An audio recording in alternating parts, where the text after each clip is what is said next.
Foi, a gente está ao vivo. Ok. Sim.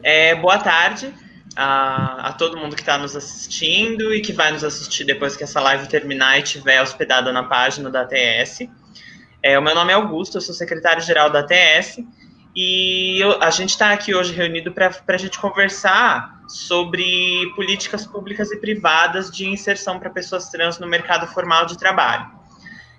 Antes de eu me estender numa apresentação minha, eu vou passar a palavra para a nossa sabatinada de hoje, que é a Rogéria Fernandes. Eu vou pedir para ela se apresentar. Boa tarde, Rô. Boa tarde, gente. Eu sou a Rogéria, eu sou supervisora de ensino da prefeitura, né, de carreira. Estou atuando na Coordenadoria de Políticas para a Diversidade Sexual na CECID, né, no município de Sorocaba, desde 2018, acho que final de 2018. Sou pedagoga de formação, com especialização em psicopedagogia e outras, com mestrado na área da educação também. E assim, apesar do temor em estar aqui sendo sabatinada, é uma honra e um prazer poder construir, conversar e trocar um pouquinho com vocês, né? Então, que a gente tem aí um período muito proveitoso de discussão acerca de uma temática que é tão cara à população LGBT, né? E que apresenta tantas dificuldades, né? De vivências e de experiências nesse universo. Né, gente? Obrigada pela oportunidade, viu? A gente que agradece a sua disposição e a sua presença, Rô. Realmente, conversar com você é uma honra sempre. Então, eu vou começar me apresentando, daí eu vou passar a palavra para a Fábio e para o Rainan. Como eu disse, meu nome é Augusto, eu estou como secretário-geral da ATS, eu sou assistente em administração na área da educação e eu sou formado em administração. Agora eu vou passar para a Fábia, pode ser, Fábia? Quer se apresentar para a gente? Pode, sim. Boa tarde, pessoal, boa tarde a todos aí. Eu sou Fábia Ferraz, eu estou como vice-presidente da ATS, sou também conselheira LGBT, do Conselho LGBT, e eu sou modelista profissional, trabalho com figurinos, sou estilista e artista plástica. É isso. Minha vez. Obrigado, Fábio. Agora é Rainan. Boa tarde, pessoal. Eu sou Rainan, sou formado em análise e desenvolvimento de sistemas, trabalho como analista de desenvolvimento hoje. Atualmente, sigo no Instagram criando alguns conteúdos sobre transexualidade para ajudar na dúvida das pessoas que me seguem, das pessoas que têm interesse no tema. Acho que é isso, em breve. Muito bem.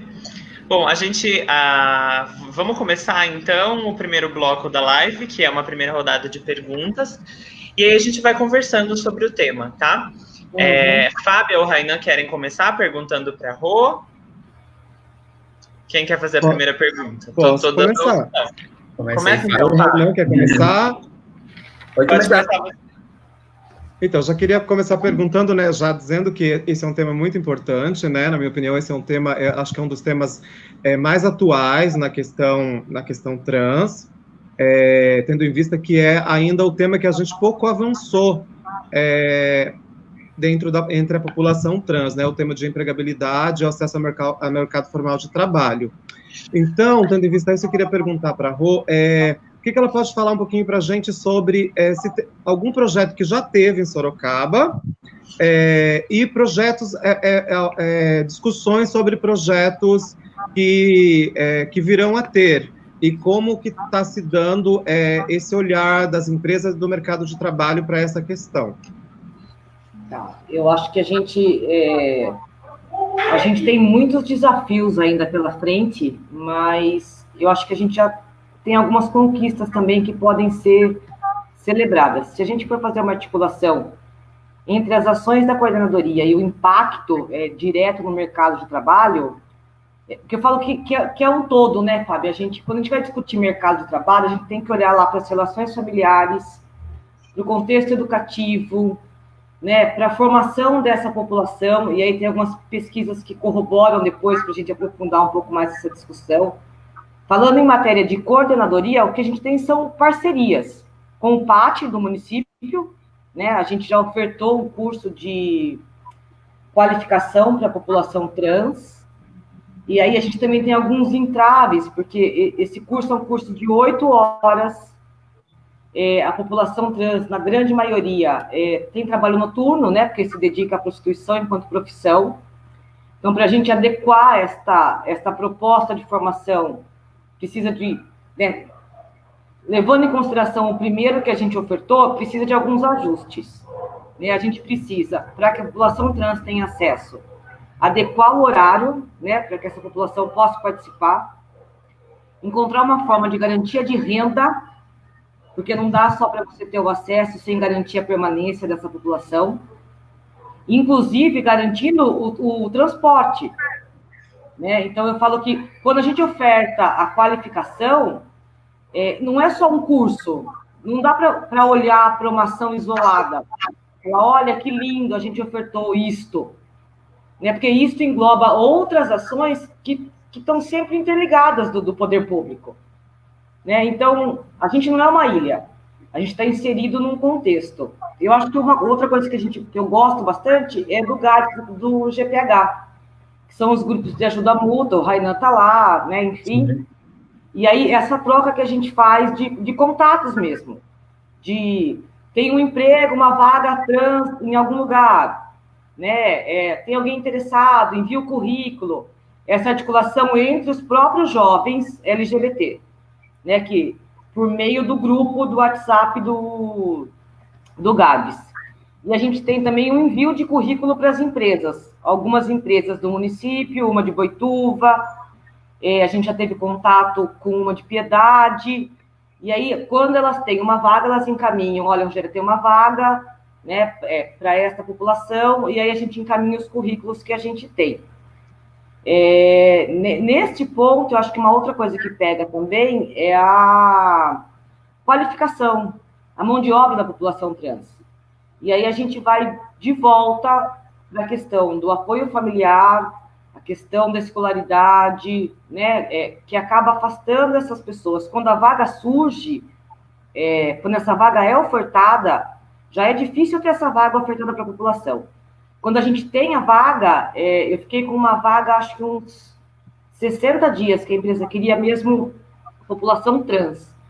Mas aí tinha uma série de critérios, né? Curso superior, experiência na área, registro em carteira. E aí a maioria da população trans trabalha de modo informal. Né? Então, quando isso acontece, a gente acaba ficando com dificuldade. A gente já tem dificuldade em conquistar esta vaga. Quando surge essa vaga, a gente também tem dificuldade de atender a demanda do mercado. Né? Então, para o município que a gente tem hoje, efetivamente, é a oferta do curso em parceria com o PAT de qualificação, né? A gente tem uma proposta aí de empreendedorismo, embora essa palavra hoje me preocupe um pouco, né? Porque a gente acaba meio que afastando da garantia dos direitos, mas garante a manutenção da sobrevivência, o acesso às políticas públicas de transmissão de renda, né, do poder público para a população, por meio dos programas sociais, essa indicação para o mercado de trabalho, tanto entre os jovens LGBT, quanto a indicação diretamente para as empresas. E eu acho que o que a gente ainda falhou bastante, embora 2020 tenha deixado muitos vácuos na proposta da coordenadoria, eu acho que é preparar esse ambiente empresarial sorocabano para receber esta população. Né? Acho que isto foi a lacuna do planejamento da coordenadoria, a maior lacuna das ações efetuadas. Para mim, né, no meu ponto de vista, foi essa. Legal. Mas, Rainan, eu posso perguntar agora ou você quer perguntar agora? Não, ela respondeu várias questões. Pode perguntar. Tá. Vai tentando montar outra pergunta na sua cabeça, então. Rô, você agora na sua fala comentou sobre como as empresas, elas em sua grande maioria acabam desconhecendo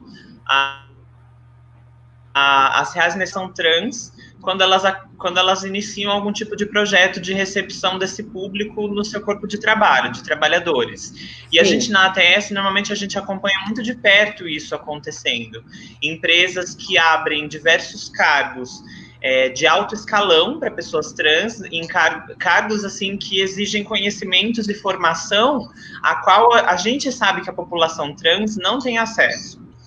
E a gente estava conversando antes sobre como existe uma certa escassez de estudos que relacionem essas necessidades específicas da população trans e essa falta de conhecimento das empresas em relação a essas necessidades, para poder criar vagas que se adequem à população trans, já que o intuito é incorporar as pessoas trans no seu corpo de trabalhadores. Você acha que essa escassez de estudos, ela está relacionada com a falta de conhecimento que as empresas normalmente demonstram ter quando elas têm o intuito de receber pessoas trans? E se sim, o que você acha que está faltando para a academia começar a se movimentar em torno desse assunto?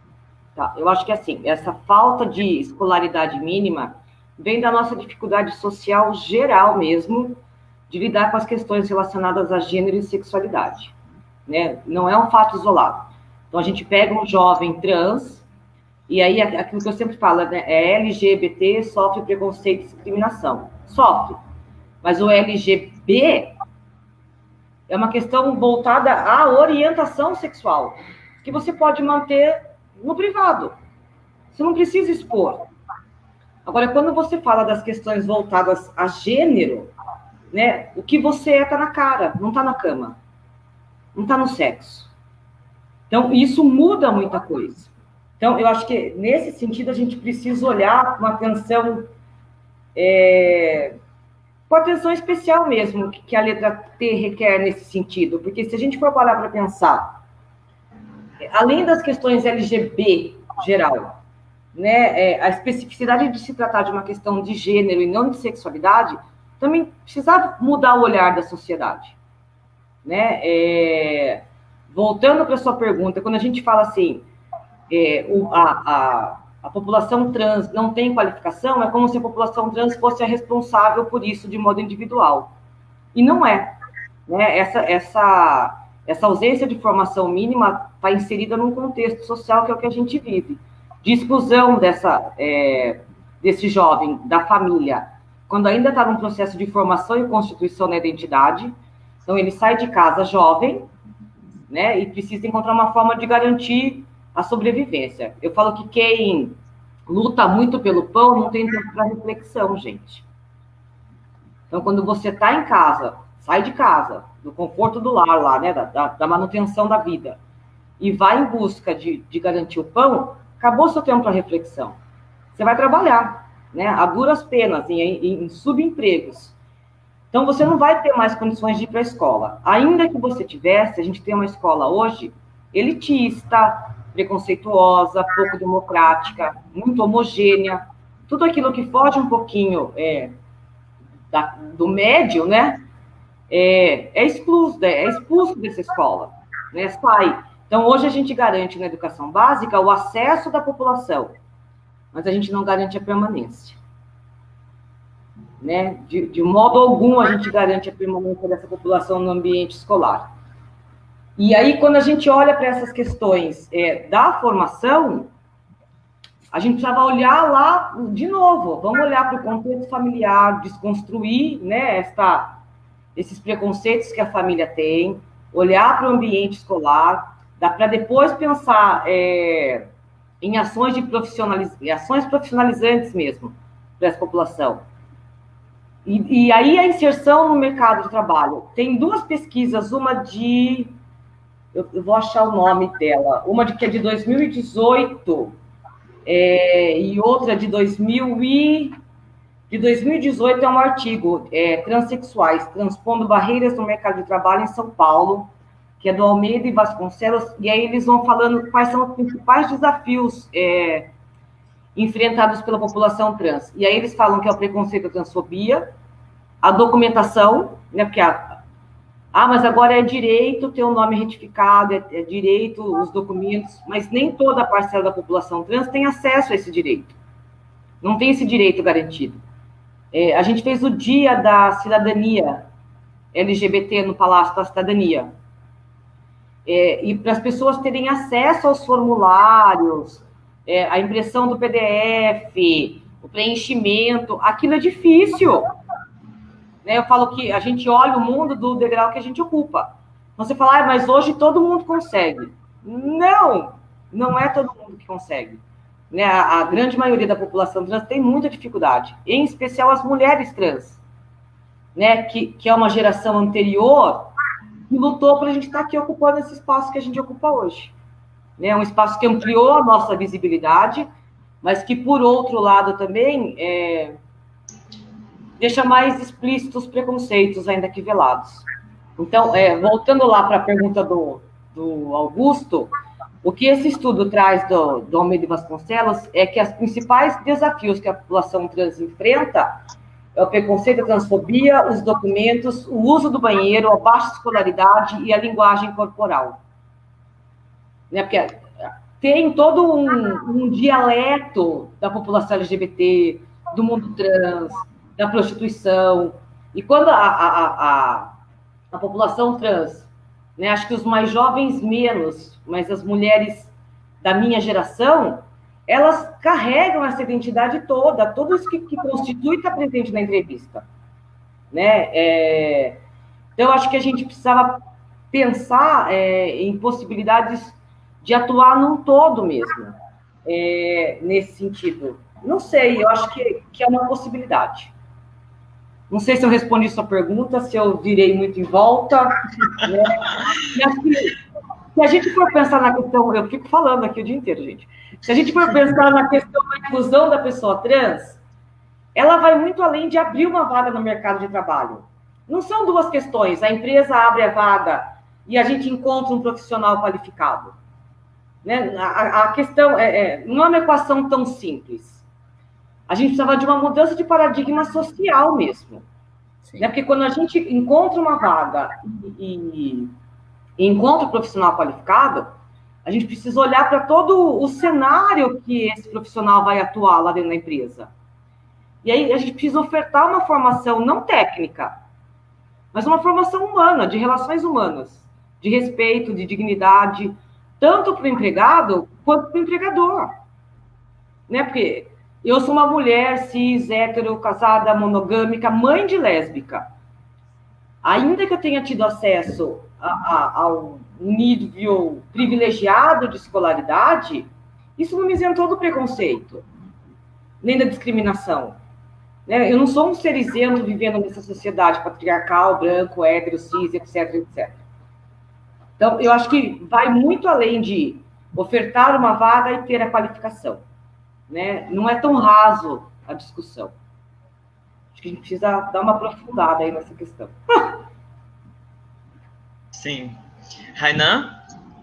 Tá, Rô, quando a gente trata essa questão que você falou de não ter o profissional preparado, e tantos projetos que já existem, né, para fazer com que o profissional trans esteja preparado para o mercado, esteja preparado qualificadamente para o mercado, você acha que a empresa, existe um trabalho que seja feito com as empresas para que elas estejam preparadas para receber as pessoas trans?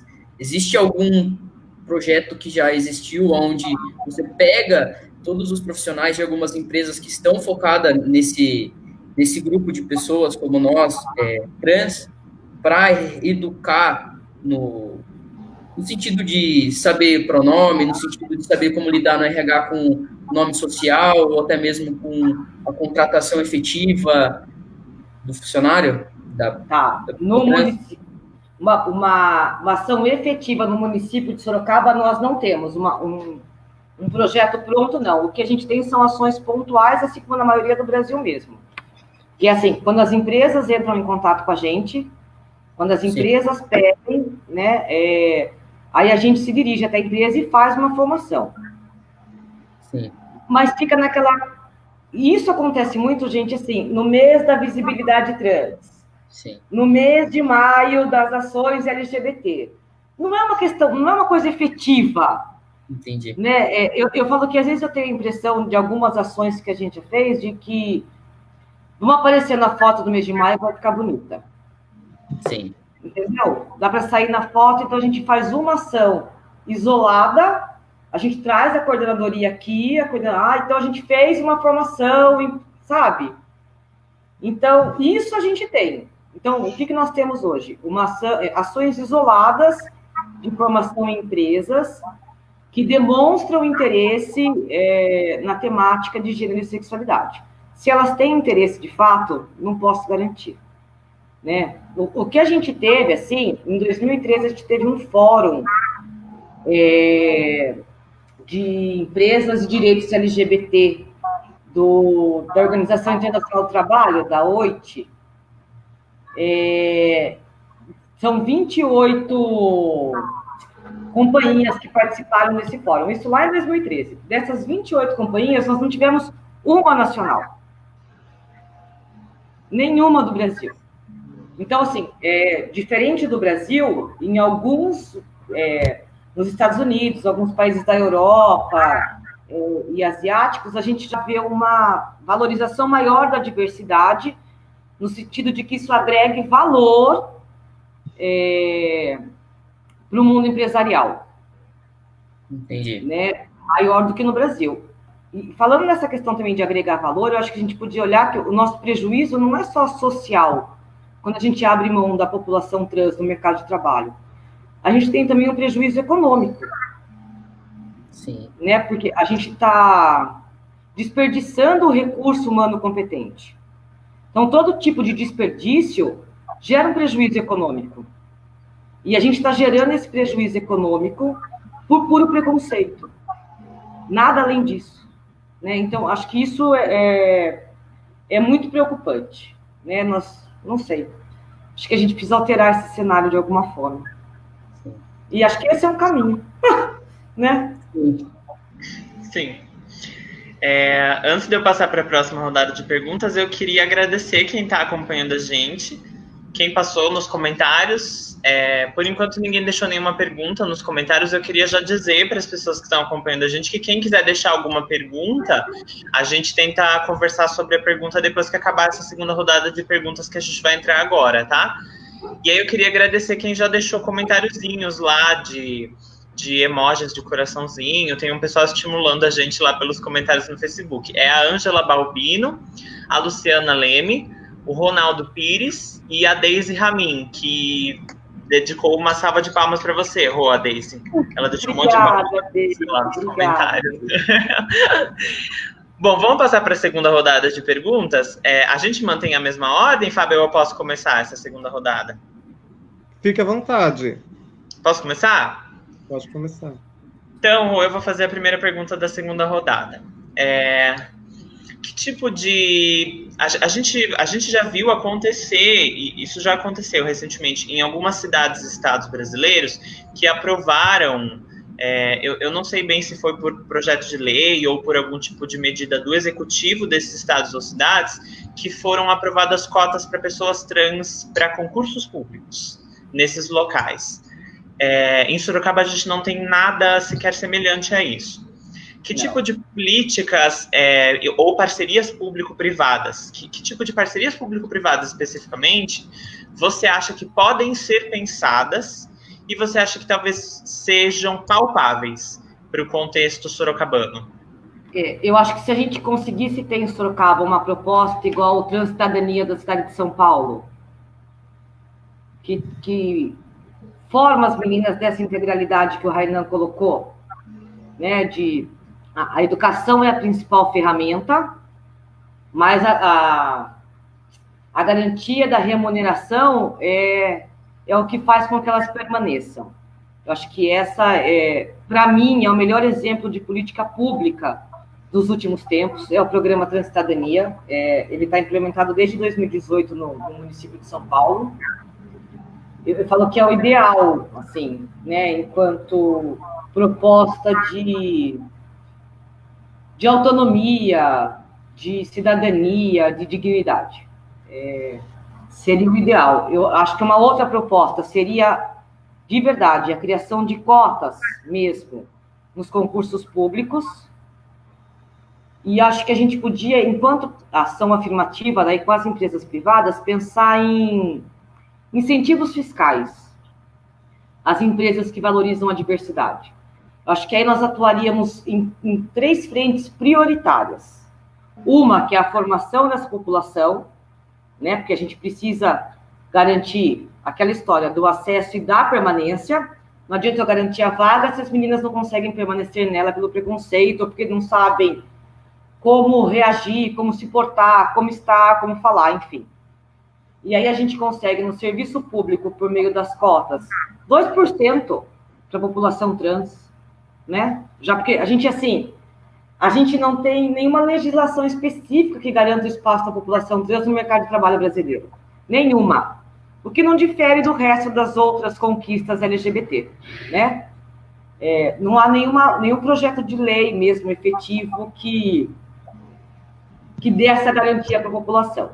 Então, acho que assim, para a gente atuar em 3 frentes, acho que o programa Transcidadania será um exemplo que eu adoraria, né, que Sorocaba pudesse contar com um programa desta amplitude. Acho que a garantia de vagas dos concursos públicos e nos contratos da prefeitura, a gente tem uma lei dos egressos em Sorocaba, que garante que todo contrato efetivado com a prefeitura tem o mínimo de vagas destinado aos egressos do sistema prisional. Né? E aí acho que uma outra questão também que pega muito é que a população trans acaba indo sempre para os cargos ditos não de liderança. Né? Então, acho que a gente precisava ampliar também e colocar, a gente precisa garantir o acesso, a permanência e a ascensão dessa população. Né? Quando a gente faz um recorte do masculino e do feminino, a gente vê a dificuldade que é para as mulheres cis ascender nos cargos do alto escalão.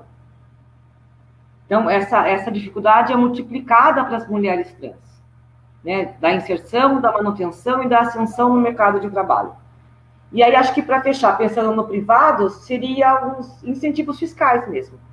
Eu acho que é aquilo que mais atrai o empresário que valorizasse a questão da diversidade, que tivesse incentivos fiscais no município. Acho que uma outra questão que ajuda também é se a gente fizesse algumas campanhas publicitárias, né, de ações afirmativas, de positivar a população trans. Eu falo que tem 2 campanhas que eu falo que uma é muito escrota, que é alguma coisa que já é antiga, tá, gente? Que é de mecânica de carro, que ele coloca uma mulher cis e trans e fazia uma comparação. Se você coloca a peça pirata no seu carro, uma hora a verdade aparece. Como se a mulher trans não fosse mulher de verdade. Né? E aí tem uma outra campanha que positiva a população trans. Né? É aquela do hambúrguer, Rô. Isso, que monta os 2 sanduíches, né? Que se não me falha a memória. E daí ele fala, quem fez qual?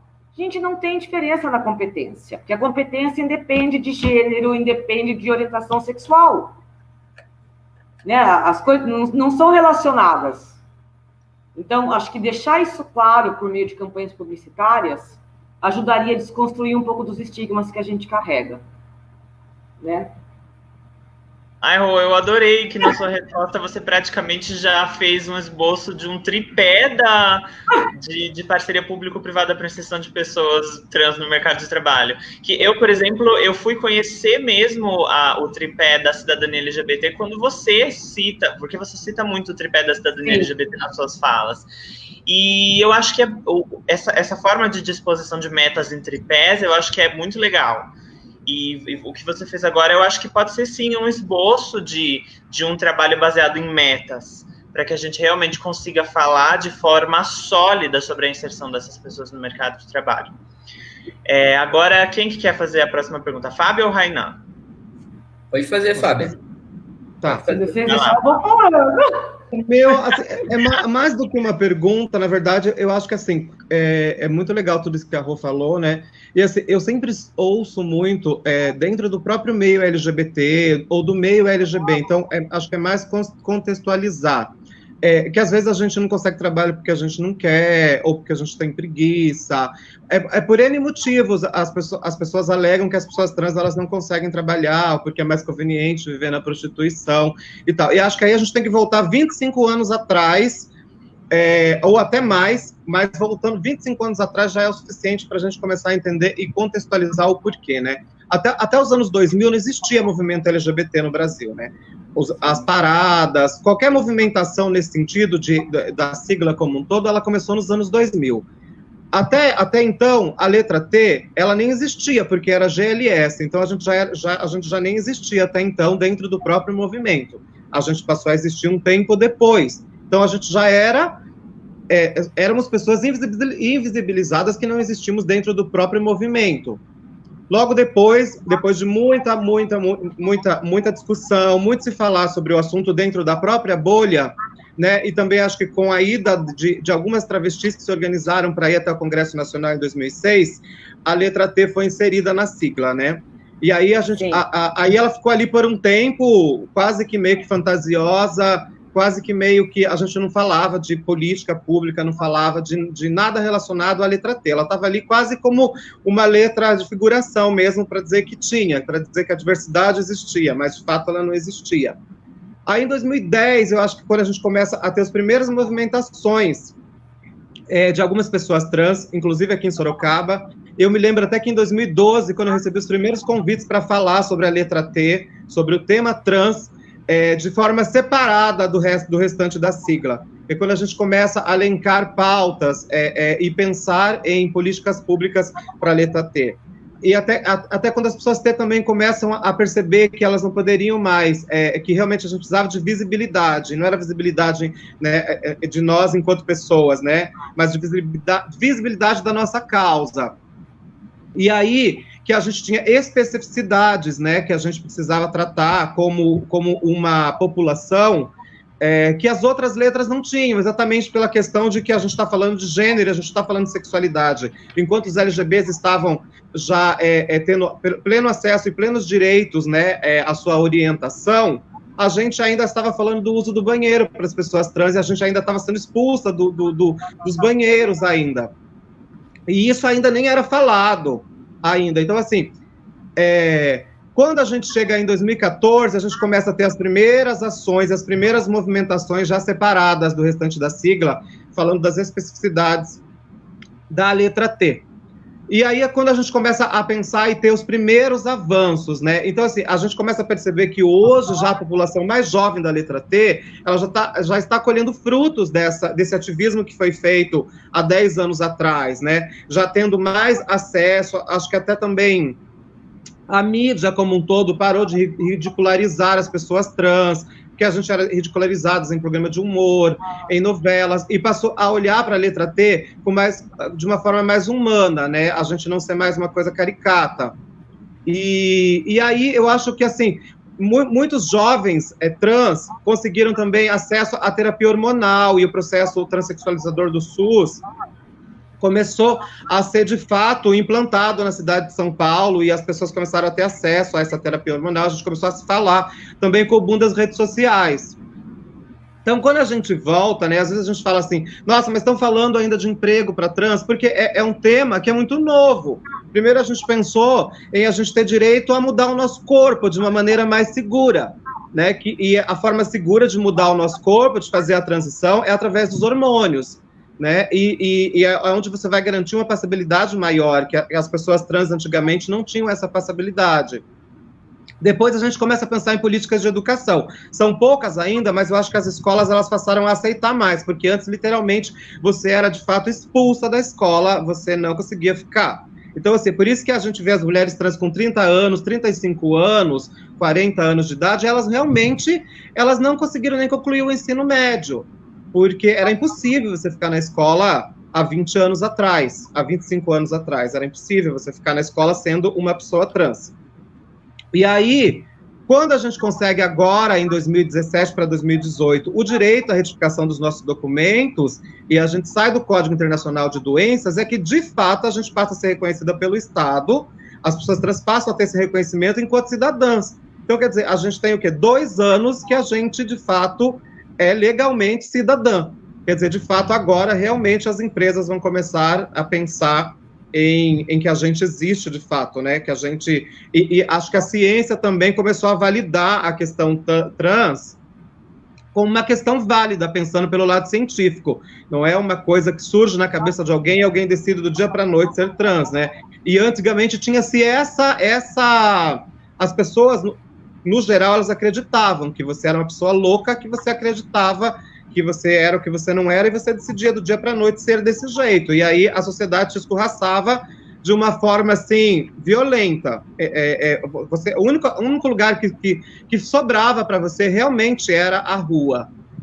E lá, porque lá ia ter muitas pessoas que iam se aproveitar de você de todas as formas, te vendendo drogas, te cafetinando, se aproveitando de você para arrancar dinheiro através da venda do seu corpo, de todas as formas.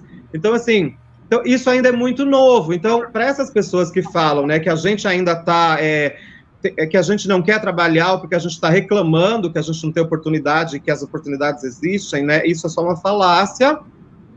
E eu ouvi essa falácia uma semana atrás, né? De pessoas dentro da sigla LGBT falando isso.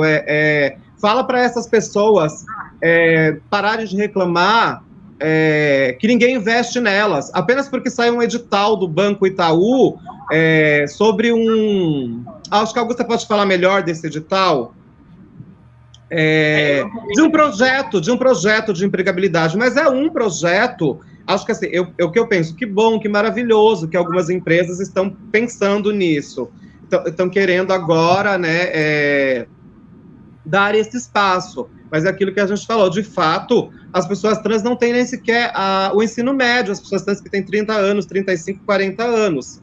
E daqui 5 anos, a gente vai ter uma população trans enorme em Sorocaba, que vai ter 40 anos, que vai estar saindo da prostituição, e essas pessoas não têm o ensino médio, elas não têm o pacote Office, elas não têm uma língua estrangeira, então, assim, elas... eu não sei como que vai ser feito para essas pessoas elas acessarem o mercado formal de trabalho, porque a gente começa a perceber que a expectativa de vida já não está sendo de 35 anos mais. Algumas pessoas trans estão sobrevivendo a essa expectativa de 35, estão chegando aos 40, aos 45, aos 50 anos. Então, assim, é muito importante a gente começar agora a pensar, e eu acho que dentro da sigla LGBT, e também a gente furando essa bolha, em políticas mesmo, eu acho que para a gente garantir a dignidade da população trans, porque eu acho que só aí a gente vai alcançar uma plenitude dentro da diversidade, quando a gente tiver uma maioria de pessoas trans dentro do mercado formal, e uma minoria na prostituição, que a prostituição passe a ser somente uma opção para aquelas pessoas que realmente querem, e não que elas sejam mais condenadas a isso, né? Que bom que a gente está vendo que a população jovem, a população jovem trans, ela está tendo mais acesso, né? Porque a gente vê aí no Jovem Aprendiz, também há um interesse das empresas em contratar pessoas trans. Eu vi alguma coisa sobre esse projeto, e assim, mas é para as pessoas jovens, né? Então, o que a gente vê é mais projeto para as pessoas jovens, mas a gente não tem nada de projeto para as pessoas trans, que elas vêm com toda essa carga da noite, da rua, da prostituição, e fazer essa transição é muito difícil. Então, assim, o que eu queria perguntar, dito tudo isso para a Rô, como a gente poderia pensar em formas de políticas públicas mesmo, e de como fazer com que as pessoas trans que estão chegando aos seus 35 anos agora consigam acessar, tendo em vista que com 35 anos, 40 anos, você já é uma pessoa, mesmo você sendo uma pessoa cis, você já é uma pessoa velha para o mercado formal de trabalho. Então, aí você sendo uma pessoa trans, você tem a questão da idade, e ainda tem toda essa questão de você não ter todo o conhecimento necessário para você conseguir até mesmo um cargo de ensino médio, porque se você não tem nenhum ensino médio, como a gente vai fazer para a gente ter uma forma de um reparo a essa população, que já passou por tanta coisa, assim, para chegar até aqui, para sobreviver até os 40 anos? Então, assim, tá? Primeiro, se a gente olhar, a gente faz um recorte da população LGBT, mas a minha geração anterior a mim, por exemplo, né, que eu estou hoje na faixa dos 40, quando eu concluí a escolaridade, era até a antiga 4ª série. Né?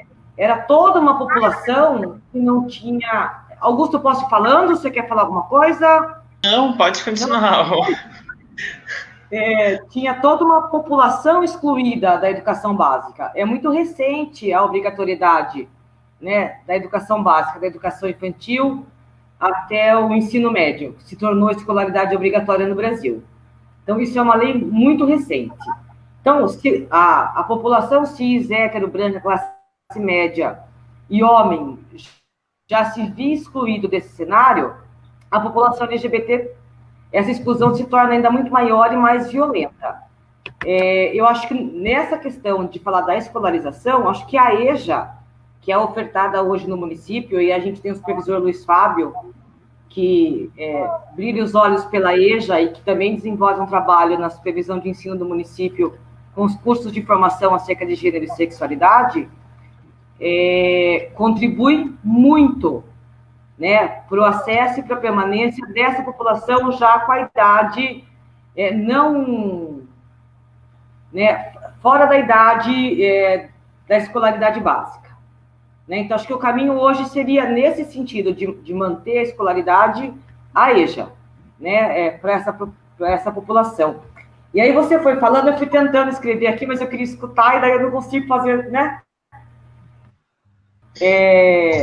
Quando você fala do mercado de trabalho da prostituição, 90% da população trans hoje tem como profissão e garantia da manutenção a prostituição.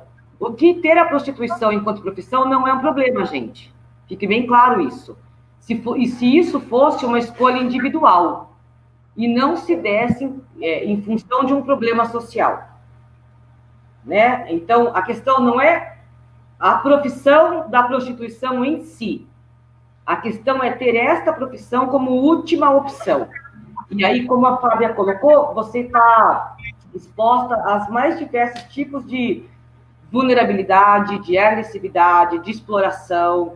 Né? Acho que a gente precisa olhar para essa questão, mas que é a prostituição. Né? O problema não é a prostituição, é a forma como ela se dá, né, inserida nesse contexto social, que acaba, inclusive, por elevar os índices de violência aos quais a população trans está exposta. Né? Então, acho que a gente precisa olhar para isso. E quando a gente fala dessa questão da escolaridade, mesmo as pessoas trans ditas, né, que a gente pode dizer que são privilegiadas, e ser privilegiada no contexto trans ter o apoio da família e a escolaridade, né, concluir o ensino superior, mesmo essas pessoas também sofrem preconceitos grandes no mercado de trabalho, em função da sua condição, em função de ser quem se é. Né? Porque aí você tem o apoio da família, você tem a formação, e quando você vai concorrer a uma vaga com uma pessoa cis, branca, hétero, a pessoa sai na sua frente. Né? E aí, se a gente for fazer um recorte com outros marcadores sociais de raça, né, classe, cor, gênero, essas diferenças vão ficando cada vez maiores, né? Essa distância vai ficando cada vez maior e essas pessoas vão ficando cada vez mais longe da garantia do acesso. E aí eu acho que assim, quando você fala, as políticas públicas, a gente começou lá nos meados de 2008, aproximadamente, né? A gente teve uma Carta dos Direitos LGBTs em 2008, encaminhada à Presidência da República e publicada. Eu acho que a gente hoje reconhece a dificuldade da população trans, sem dúvida, né? De modo geral. A gente reconhece essas dificuldades? Sim. Mas não é um dado valorizado, não é um dado com sentido, um dado que gere uma ação, né? E o fato da gente não ter nenhum dado sólido ou oficial acerca da população trans, no nosso caso aqui, no nosso contexto, acerca do acesso ao trabalho da população trans, acho que também é um fato que a gente não pode desconsiderar. Porque se esse fato não existe, se ele não é importante para mim, eu invisibilizo essa população.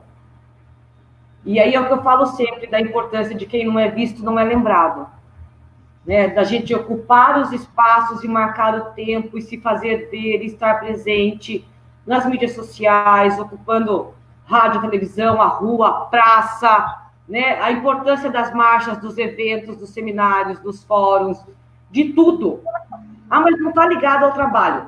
Tá, porque se eu conheço, se eu convivo, se eu vejo, aquilo vai se tornando comum para mim. Né? Então, tira aquele estigma de que todo LGBT, em especial a população trans, né, é sempre marginal, é sempre envolvida com a questão ou das drogas, ou do HIV, que é de onde provém as nossas políticas públicas.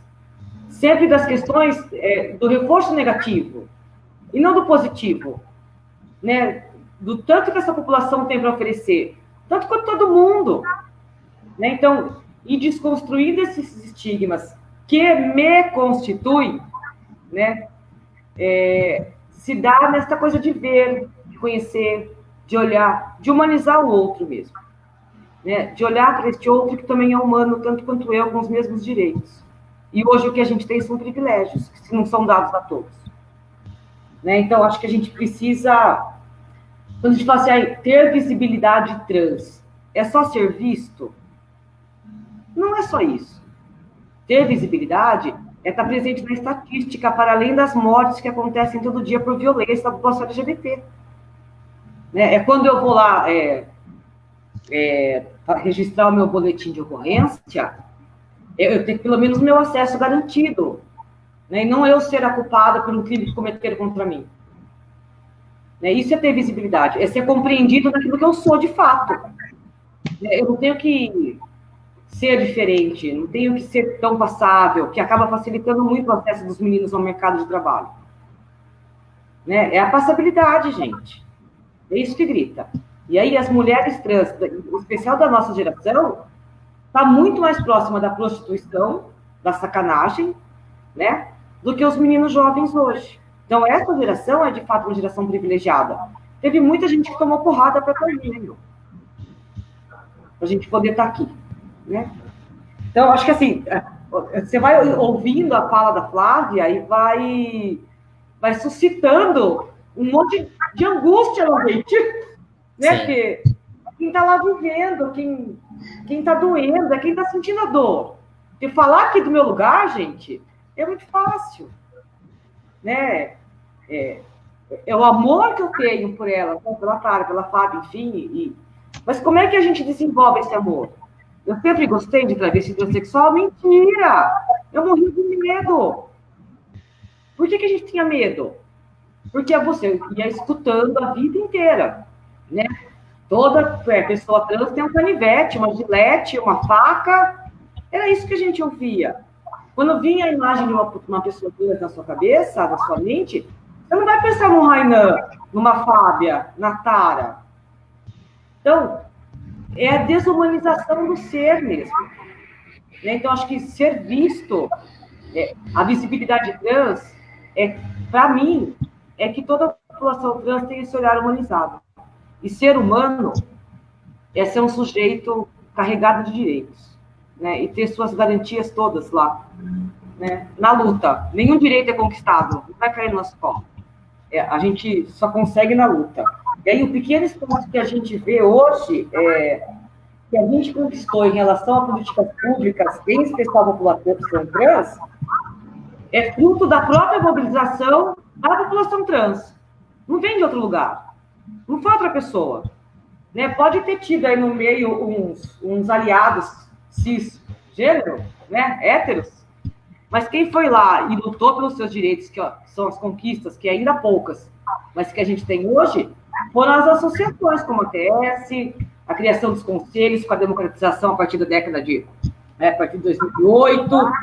Né? Então, eu acho que a divulgação de experiências singulares, também eu acho que é uma coisa que a Fábia, a gente até comentou isso, eu e a Fábia esses dias, da importância da formação que a gente tinha planejado para 2020 nas UBSs, da formação em loco. E o quanto foi valorizado durante essa formação o contato com as pessoas trans. Nas avaliações que a gente faz após as formações, em todas as avaliações, foram raras as que não citaram que ter conhecido uma pessoa trans tão linda, tão legal, tão inteligente, tão humana, foi o que fez toda a diferença na formação. Que uma coisa é ouvir termos técnicos, outra coisa é conhecer alguém, olhar, ver. É como assim, o que você come, de onde vem, o que veste, esse povo, é bem essa mesma, acho que é a questão que paira, né, o universo das pessoas que nunca tiveram contato. Né? Pronto, falei demais, não pode falar. Né? Não pode falar, gente.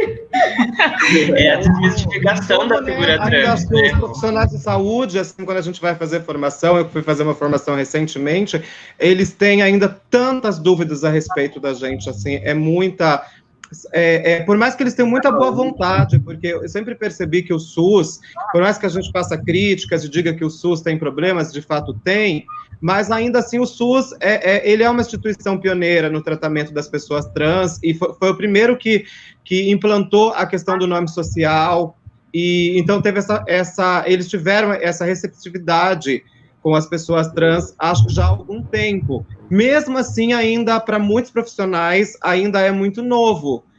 Como lidar, como tratar, quais problemas de saúde as pessoas, como lidar, assim, como aplicar uma injeção numa travesti que tem silicone industrial no bumbum, por exemplo. Os profissionais, eles entram em pânico nesse momento, porque eles não têm nenhum conhecimento sobre de como proceder num caso assim.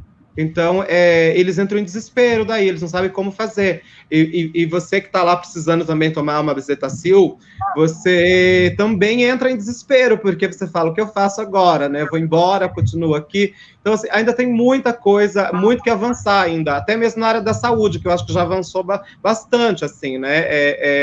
Perto de, comparando-se com outras áreas, a área da saúde tem avançado, tem pesquisas, a gente vê pessoas da área da medicina se debruçando em pesquisar mais as questões trans pela ótica da saúde, mas ainda tem muita dúvida. Então, acho que as formações ainda é muito importante para esses profissionais. Opa. As políticas públicas na área da saúde voltada à população LGBT são perfeitas. De verdade. Pode olhar todos os documentos de política pública. Assistência também já tem um protocolo de atendimento à população trans, mas acho que em todas as áreas, nenhuma delas evoluiu mais do que a saúde. Onde está a grande falha hoje de formação na área da saúde é na graduação mesmo. Não tem um único item que trate da questão LGBT nas formações, na graduação da medicina. Em contrapartida... Falta também a aplicação efetiva da política, né, Rô? A gente tem que sempre ter consciência de que uma política pública criada não é uma política pública efetivada. O poder público... E, inclusive, a ATS bate muito nessa tecla de que o protocolo transexualizador é uma normativa do SUS que existe há mais de 10 anos e até hoje, quando uma travesti vai numa UBS, ela sofre transfobia. A política pública é perfeita, mas ela tem que ser efetivada nos espaços e garantida, né? Gente, eu só vou pedir para a gente dar uma acelerada, porque a gente já está batendo no teto e a gente ainda tem a pergunta do Rainan e uma pergunta nos comentários que eu não queria deixar passar, tá? Então, Rainan, você quer fazer a sua? A minha vai ser curtinha, prometo. Tá. Com a pergunta da Fábia, a resposta da Rogéria da outra questão, dá para pegar já um gancho de como que é o mercado de trabalho para uma pessoa trans, para um homem trans, né? Com certeza, a passabilidade é uma coisa que dá uma força bem grande.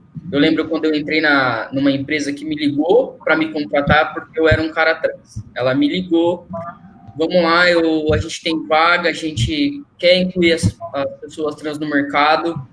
Foi atrás de mim porque eu enxergo que eu tenho, como que eu posso dizer,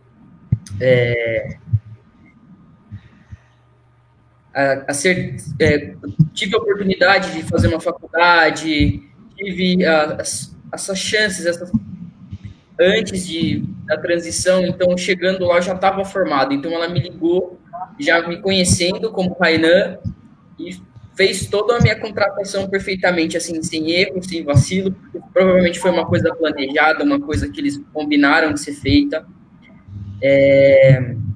Eu não tinha procurado essa vaga, mas eu penso assim, como a Rogéria falou dos projetos que já existem de qualificação, de tentar ajudar na própria humanização, na aceitação da própria pessoa, eu queria entender se existe uma grande demanda de pessoas trans procurando esses cursos, porque quando eu, por exemplo, vou indicar alguém para uma vaga, é uma empresa que está procurando pessoa trans, seja ela mulher ou homem trans, eu não consigo enxergar pessoas que estejam interessadas num curso, interessadas, mesmo que gratuito, porque eu já indiquei muitos, como Fundação Bradesco, como São Getúlio Vargas, e eu não consigo indicar, porque as empresas realmente pedem um pacote de Excel, um pacote de Office, um pacote que besta que seja, sabe? Mas eu não consigo enxergar para poder indicar essas pessoas.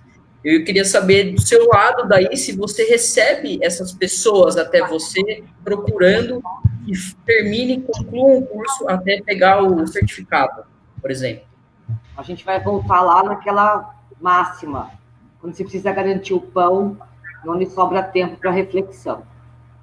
Né? Então, não é que a população trans não quer a formação, não está disposta ou disponível à formação. Muito pelo contrário.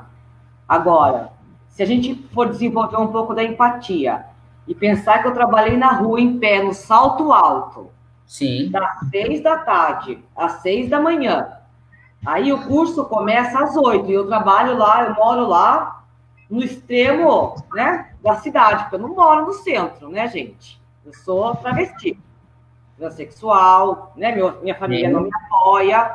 Sim. Então, aí eu já fiquei lá das 6 da tarde às 6 da manhã. O curso que me é ofertado é das 8 às 5 no centro da cidade. O dinheiro que eu ganho é garantir o pão. Então, eu também não tenho dinheiro para o transporte. Eu também não dormi.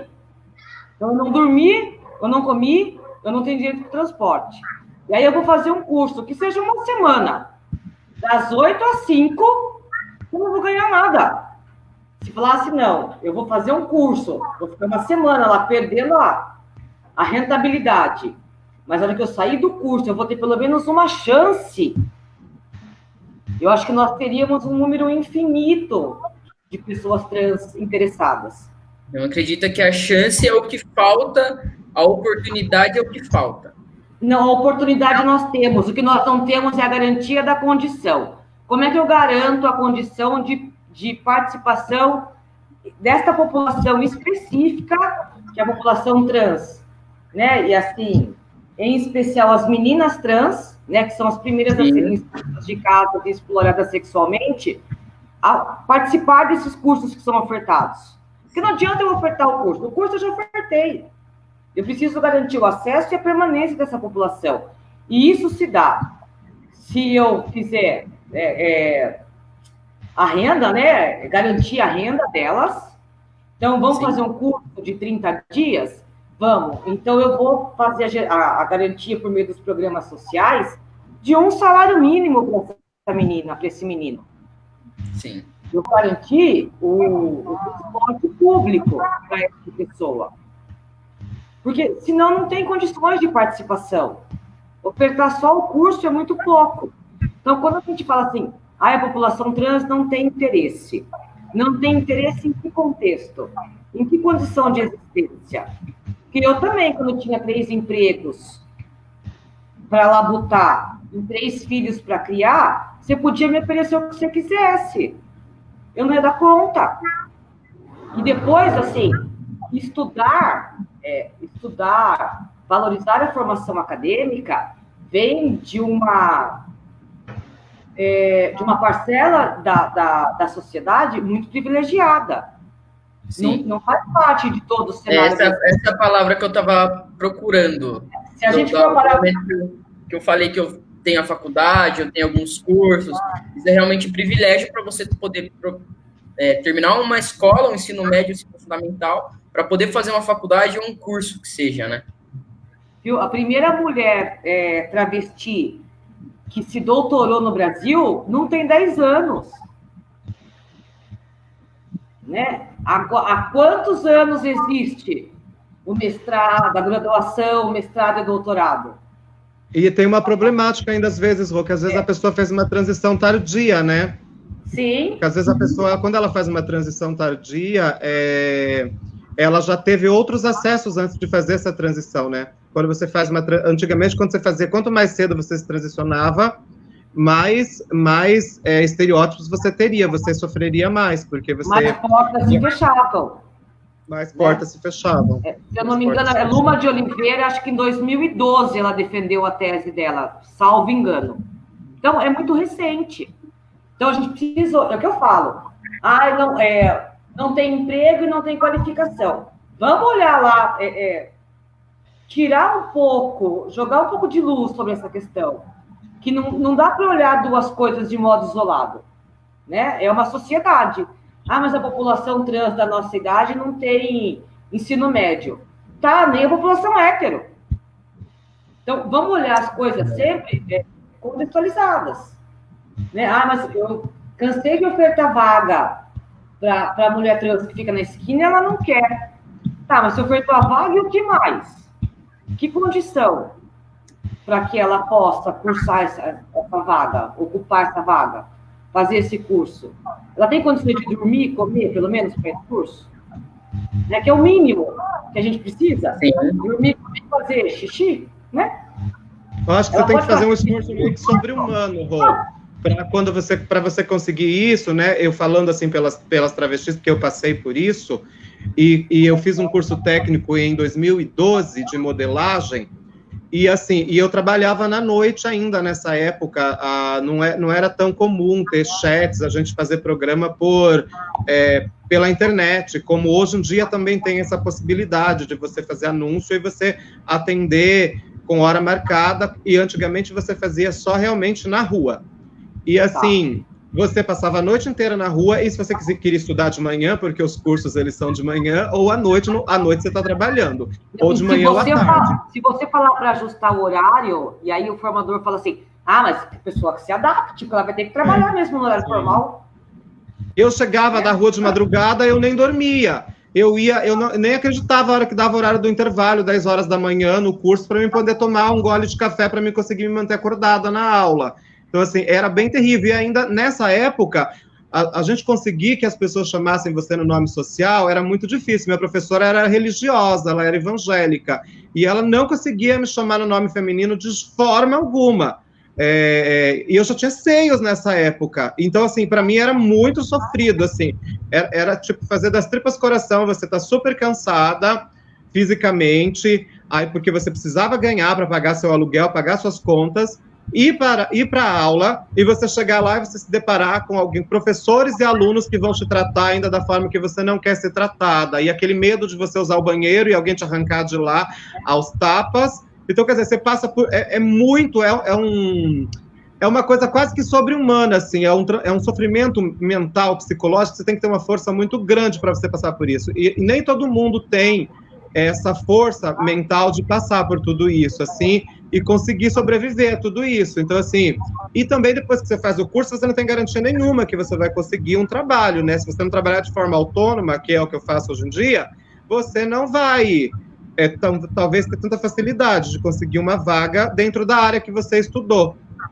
Então, muitos problemas que tem em relação a isso ainda, né? E também na questão das vagas de ensino médio, a gente vê que sempre as pessoas pedem vagas, as vagas que tem para a pessoa trans hoje em dia ainda são para curso superior, né? Que é meio que assim, é um marketing para a empresa, né? Olha, eu sou uma empresa que contrata uma pessoa trans, como eu apoio a diversidade, mas ela quer uma pessoa... A empresa me procurou para uma área X, que era a área que eu tinha no meu currículo por conta do curso que eu pude fazer, né, da graduação que eu tinha terminado. Mas eu não acredito que outro menino trans que seja, não tivesse o curso, talvez ele passaria mesmo sem a graduação, entendeu? Porque a empresa quer uma troca, né? Ela quer que você venha, mas que você entregue alguma coisa para ela. Ela quer um retorno. E isso acaba dificultando tudo, porque muitas pessoas perdem grandes oportunidades por causa disso. Sim. Sem Bom, dúvida. eu vou passar para a pergunta. Posso passar para a pergunta do chat? Pode. Queria agradecer às pessoas que estão seguindo a gente novamente. Deixaram mais comentários a Deise e a Verônica, celebrando a participação da Fábia. A Fernanda Fernandes deixou uma salva de palmas para gente. E aí eu vou para a pergunta que quem deixou para a gente foi a Tara Wells. Ela deixou assim: falando na dificuldade de acesso, deixa eu só subir aqui, peraí. Falando ainda na dificuldade de acesso e permanência das pessoas trans no tão sonhado mercado formal de trabalho, vocês acham que as empresas que dizem querer as trans, na verdade, se quisessem mesmo, facilitariam o acesso com oportunidades de vagas mais acessíveis, ao contrário de ficarem propondo conhecer as nossas demandas? Pensando também nas pessoas trans que já passaram da experiência de vida de 35 anos e ainda não tiveram oportunidades para trabalhar. Eu acho que é uma questão que a gente já conversou, né? Primeiro que as empresas visam lucro. Para ter lucro, elas precisam de mão de obra qualificada. Formar essa mão de obra gera custo. Então, também não dá para romantizar essa questão. O que a gente precisa, enquanto poder público, dar condições de formação. Né? Isso, as empresas, para fazer isso, elas vão fazer uma contrapartida de ter alguma vantagem. Né? Não é competência. Hoje a gente está falando em responsabilidade social, compromisso social das empresas, que também é uma temática bem recente. Né? Mas a gente precisa garantir que esse jovem, que essa pessoa, entre lá na educação infantil e conclua o ensino médio. Né? Que o ensino médio, ter o ensino médio concluído, já abre muitas possibilidades. Isso é competência do Estado. Quando eu falo do Estado, né? O Estado nas suas competências, o município nas suas competências. Então, compete ao poder público da conquista de demandas, não ao empresariado. Né? Para que o empresário E aí, tratando essas questões de compromisso ético e social, sim, mas precisa de uma contrapartida que lhe visa o lucro. Então, o lucro requer mão de obra qualificada.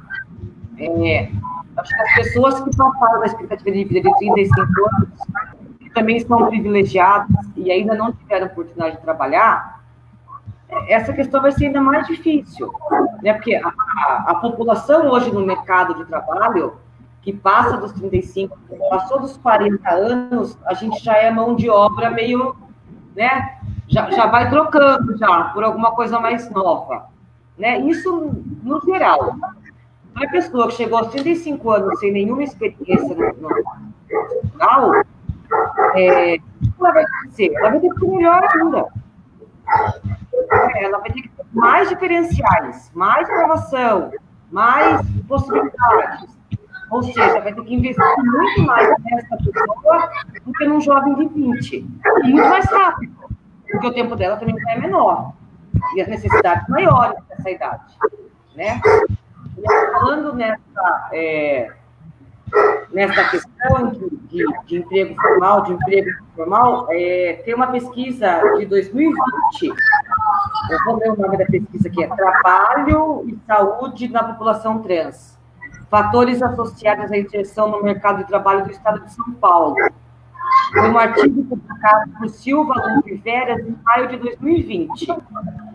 E aí, nessa pesquisa, eles foram pesquisando quais são os fatores que possibilitaram algumas pessoas trans, foram 586 registrados, se eu não me engano. Estou ouvindo o retorno de alguém do som. Acho que Raina, é você que o cachorro está latindo? Não. Não é no seu microfone? Tá? Eu estou ouvindo um cachorro. É o retorno de um cachorro latindo, né, Rô? Agora acho que parou. Para mim estava agora parou. E aí nessa pesquisa ficou um barulhinho aí. Alguns critérios, alguns fatores que foram associados que facilitaram a inserção da população trans no mercado de trabalho formal, tá, gente? Porque a gente tem muita gente na informalidade, né? Foi ter como identidade de gênero o homem, né? A pessoa trans, mas do gênero masculino, que se reconhece. Ter 12 anos ou mais de escolaridade. Ter acompanhamento médico na transição, né? Assim, estar com acompanhamento no processo transexualizador. Ter convênio médico particular e nunca ter sido preso. Né? Então, esses foram os fatores associados a facilidade de garantir um vínculo de emprego formal. Né? E se a gente for... nessa pesquisa, o vínculo também de trabalho formal foi extremamente baixo. Quando da população em geral, esse índice gira em torno de 55%, entre a população trans, ele fica em 16% e 17% da população trans com emprego formal. Então, fica muito distante, né, da maioria da população. E uma outra coisa também, que é o que a gente sempre fala, né, Renan, que a gente discute, conversa do homem trans, que o homem tem privilégio em todas as esferas, né, até na transexualidade, também comprovou-se a facilidade de inserção dos homens no mercado de trabalho formal, tanto pela alta passabilidade, quanto pelo fato do homem trans estar ascendendo na hierarquia social do gênero. Né? Ele deixa de ser a mulher, né, estar no exterior, que é ser mulher, e ele ascende para o masculino, que é o valorizado socialmente, né, nas nossas relações. Então, eu acho que, assim, desses critérios, desses fatores associados, eu acho que a escolaridade, garantir os 12 anos de escolaridade, né, garantir a escolaridade básica, hoje, seria um excelente caminho, princípio, para que nós tivéssemos melhores condições de acessar, da população trans, acessar o mercado formal de trabalho. Né? Se eu tivesse que votar em uma coisa, seria nisso. Sim, perfeito. Bom, gente, eu acho que a gente pode ir caminhando, então, para o encerramento, que a gente já excedeu o teto da live. Então, antes de qualquer coisa, eu queria novamente agradecer a quem nos assistiu, quem passou pela live e deixou ali uma curtida, um comentário. Queria agradecer a presença da Rogéria, foi uma honra ter você aqui conversando com a gente, Rô. Queria agradecer a Fábia e ao Rainan, que aceitaram o convite para participar. Vocês também, a presença de vocês também é muito importante aqui, é inestimável a presença de vocês aqui participando dessa conversa. E, bom, eu não sei se vocês querem fazer palavras finais de agradecimento, cada um de vocês. Eu quero, tá? Já viu a Fiquem à vontade, gente. Vamos lá, então, gente, obrigada. Eu acho que para mim é sempre uma honra e um prazer ocupar esses espaços que não me pertencem, mas que são meus, né, de coração, de verdade. Acho que ninguém fala com mais propriedade dessas vivências e experiências que vocês. Né? O que a gente faz é ficar aqui sempre na torcida, tentando fazer o melhor. E, assim, apesar de todas as dificuldades que 2020 trouxeram, que a gente consiga ver uma luz no final do túnel em 2021 e desenvolver um trabalho mais efetivo e com mais qualidade, né, que a gente patinou muito nesse último ano. E, assim, no mais, é só agradecer, né? Agradecer muito, né, pela existência de cada um de vocês. Muito obrigada, gente. Obrigada pelo carinho e pela paciência de quem nos ouviu. Ficou aqui, né, nessa ansiedade, num domingo à tarde. É uma honra, né, estar aqui com vocês, gente. Muito obrigada. A coordenadoria agradece, a secretaria também. Agradeço ao secretário que permitiu minha participação, né, da CECID. Então, muito obrigada. Foi muito bom estar aqui com vocês. No mais, eu estou à disposição, né, Secretaria da Cidadania, Rua Santa Cruz, 116. A gente tem os grupos de ajuda mútua acontecendo só online agora, né, só virtuais, os encontros são só virtuais, mas a gente está à disposição. Só entrar em contato por telefone com a Secretaria e aí a gente vai conversando, tá bom? Obrigada, gente. Um beijo para vocês. Obrigada, Rô. Fábia? Deixa eu abrir aqui o microfone. Então é isso, gente. Queria agradecer, falar que foi ótimo. Fábia, fala da camisa. É verdade. Minha camisa desconstruída?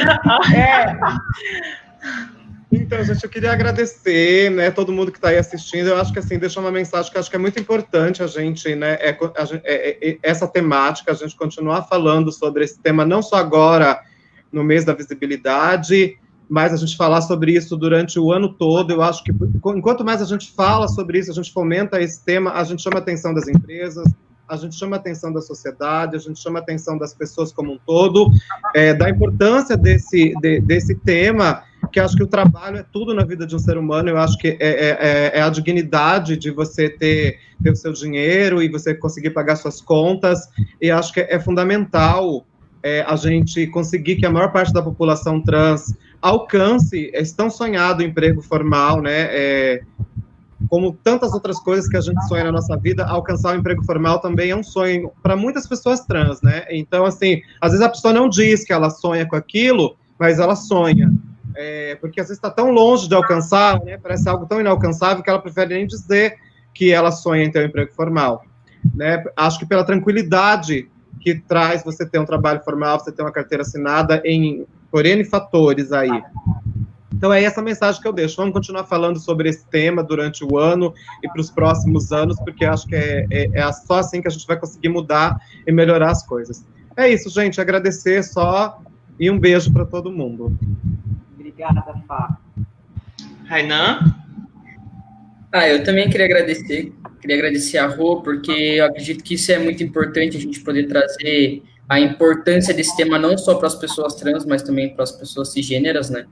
E a Rô sempre está à frente disso daí, junto conosco. Graças a Deus eu conheci com o Gades através dela.